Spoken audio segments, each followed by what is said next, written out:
Et salut à tous, c'est Luchap pour NLG, on se retrouve comme d'hab pour faire un petit récap des marchés, voir où on en est au niveau des news et des graphiques, on est parti. On commence avec ce qui est selon moi la news la plus importante. C'est bon, c'est fait, il n'y a plus de plafond pour la dette américaine jusqu'en 2025. On parlait de potentiels risques de défaut aux US, tout ça, hop, maintenant c'est bon, c'est balayé. Au passage, heureux hasard je suppose, mais ça va s'arrêter juste après l'élection du prochain président aux US. On repart sur les news un peu plus classiques. Donc pour les emplois aux US, on attendait beaucoup plus de chômage et beaucoup moins de nouveaux emplois, c'est pas mal. En Europe, l'inflation ralentit très légèrement, on attendait 6,3%, on a eu 6,1%, la dernière fois on était à 7%. Et enfin, depuis hier, c'est bon, c'est fait, les habitants d'Hong Kong peuvent désormais investir en crypto sereinement. Pour les news un peu plus spécifiques à la crypto, on a l'ATH pour le market cap de l'USDT, le stablecoin le plus utilisé en crypto, Tether. Il n'y en a jamais eu autant en circulation, on parle de 80 milliards de dollars. L'Assemblée nationale vient de voter le texte de loi sur les influenceurs et particulièrement les influenceurs crypto. Donc finalement, la promotion des entreprises enregistrées seulement PSAN reste autorisée. On rappelle que dans la première version, ça devenait interdit. Il fallait passer automatiquement par une boîte qui avait l'agrément PSAN, ce que actuellement aucune entreprise n'a. Donc au final, ça mettait un peu fin à tous les partenariats. Voilà, donc ils ont fait un petit peu plus machine arrière, c'est un petit peu plus permissif. Et si on me demande, alors je trouve que c'est pas mal, même si sur certains points ça va pas assez loin et sur d'autres ça peut aller un petit peu trop loin. Alors juste comme ça, hein, mais la DeFi, par exemple, la DeFi c'est très très bien parce que ça va être très très compliqué à encadrer. Donc pour l'instant, ils y touchent pas et je trouve ça cool. Par contre, les NFT c'est là où on a déjà retrouvé, je pense, les plus grosses arnaques, ou du moins, si c'est pas les plus grosses en termes de fréquence, ça doit être vraiment vraiment pas mal. Et du coup, ils ont viré les NFT du texte de loi. Donc c'est un peu dommage, mais bon, on va voir comment ça évolue plus tard. Et pour finir, Elon Musk est poursuivi pour délit d'initié sur le Dogecoin.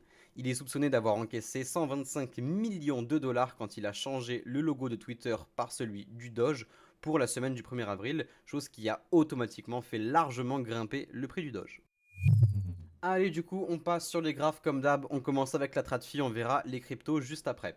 Donc, comme la semaine dernière, ça bouge pas vraiment. On est en train de casser à la hausse notre range ascendant.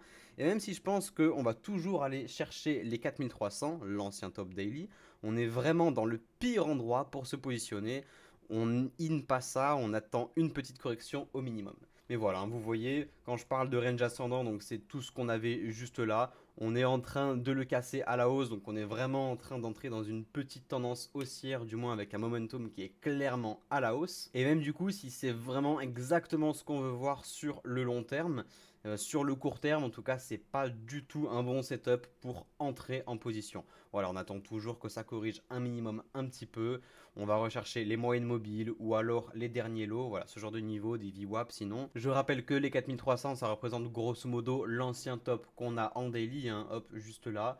On n'a vraiment aucun niveau maintenant entre les deux. De toute façon, ça commence à se rapprocher très très sérieusement. On n'est plus qu'à quelques pourcentages. Voilà, on a moins de 2% du dernier top.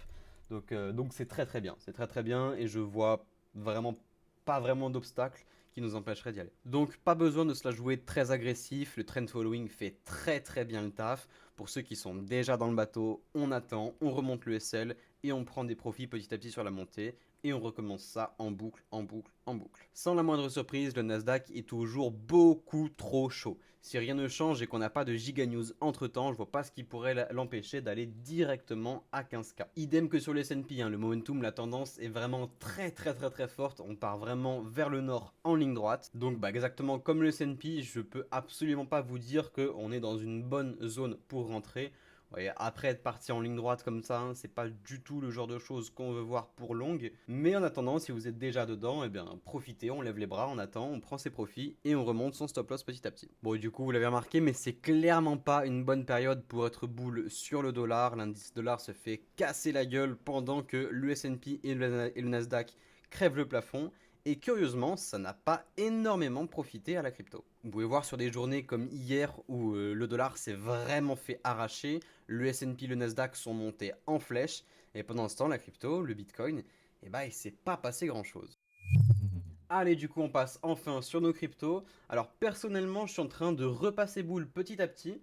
Actuellement, moi j'avais juste un short BTC que j'ai dû ouvrir, je sais plus, il me semble que c'était par là. Donc short BTC que je suis en train de close petit à petit en scale, c'est-à-dire que à chaque fois qu'on redescend, eh ben, je viens le clôturer de plus en plus. Et en même temps, en parallèle du coup de ce short que je suis en train de réduire, plus je réduis mon exposition short, plus j'augmente en même temps en parallèle mon exposition longue. Donc de la même façon, cette fois-ci, j'ai des ordres scale, donc des ordres limites qui sont placés petit à petit jusqu'à 26K. Et voilà, comme ça me permet d'acheter relativement lentement, plus le prix se casse la gueule. Et pour hedger tout ça, j'ai un long de la volatilité qui tient sur 14 jours, donc maintenant il doit en rester 7 ou 8, que j'ai ouvert à 27,2.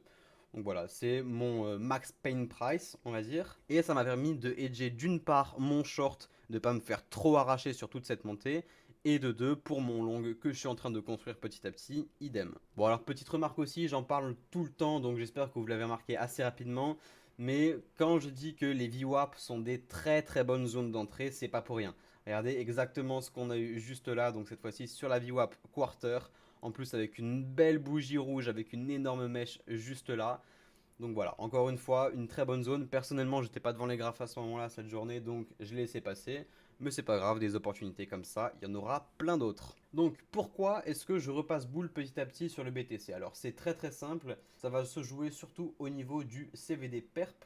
Donc hop, si je vous montre ça, vous voyez que on est du coup en 1 heure. Quand le prix n'est pas revenu chercher son dernier bottom à ce niveau-là, là autour des 26K, eh ben, le CVD, lui, est déjà revenu chercher son bottom. Donc on a eu beaucoup plus de vendeurs sur cette descente que d'acheteurs sur cette montée, ce qui veut dire qu'on a beaucoup de vendeurs qui sont piégés, donc on est dans une situation où on s'attend à un retournement haussier. Alors par contre, attention, parce qu'on n'a pas vraiment eu de signal très précis sur le footprint, hein, un peu de la même manière qu'on pouvait avoir juste là, hop, qu'on a eu en 4 heures au niveau de la VWAP, et ben il nous faut maintenant exactement ce signal, mais à l'inverse, avec une bougie verte, une grande mèche en dessous et surtout énormément d'acteurs, de vendeurs qui sont piégés sur cette mèche. Je pensais que ça allait être le cas au niveau de cette bougie là qu'on voit en 4 heures, tac, juste ici, mais au final on a eu que très peu de vendeurs qui ont été piégés sur toute cette bougie, on a eu plus d'acheteurs que de vendeurs. Donc voilà, c'est pour ça que dans ce genre de situation, je reste haussier, mais vu qu'on n'a pas d'idée sur le timing et le prix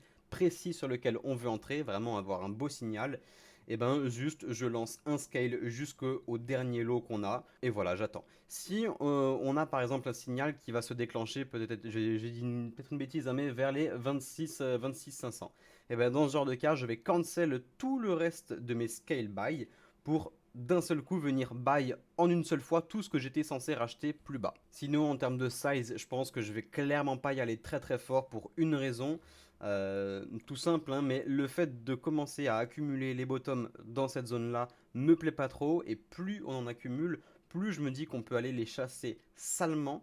Et qu'est-ce qu'on voit juste en dessous? On a une VWAP, la VWAP yearly. Voilà, donc pourquoi pas avoir une énorme mèche qui vient carrément jusqu'au 25K, à voir. En tout cas, moi, je pense que en dessous, si on n'a vraiment pas de bottom précis avant les 26K, je pense que je vais chercher à me hedge avec un autre long de la volatilité, au cas où. Voilà, pas de hard SL, mais ça va être mon moyen de me couvrir. Je garde aussi un peu de size pour rentrer, comme je l'ai dit, sur cette VWAP. Donc on n'est clairement pas sur du gros risque. Si ça passe, si on a déjà un prix qui remonte rapidement, bon, on sera sur un gain, même si ce ne sera pas énorme vu qu'on ne sera pas en full size, mais c'est beaucoup mieux que rien. ETH en très grande forme par rapport au BTC, la performance est assez incroyable. Regardez le graphe. Vraiment, le rallye depuis le 28 avril, c'est assez exceptionnel la hausse qu'on a eue. En cas de continuation boule en général des marchés, je pense que ça va continuer sur cette lancée. Par contre, si le marché se retourne, on commence à avoir des grosses chutes sur BTC, je pense que le TH va se faire encore plus rouster et risque de bien corriger toute cette montée qu'on a eue. Désolé les gars, pas trop de news, mais c'est le jeu, la meilleure qualité du trader, c'est la patience. On ne va pas changer d'avis juste pour changer d'avis. Et pour gagner dans ce domaine, vous devez être prêt à changer d'avis en 2 minutes, comme de tenir le même pendant 2 mois. Bon week-end à tous, on est en train de revivre les bons moves des assets à risque, donc c'est pas le moment de jouer au con, on va surfer tout ça. Comme d'hab, il y a le Discord en description pour aller plus loin, c'est gratuit. Sinon stay safe, à la prochaine, c'était Luchap.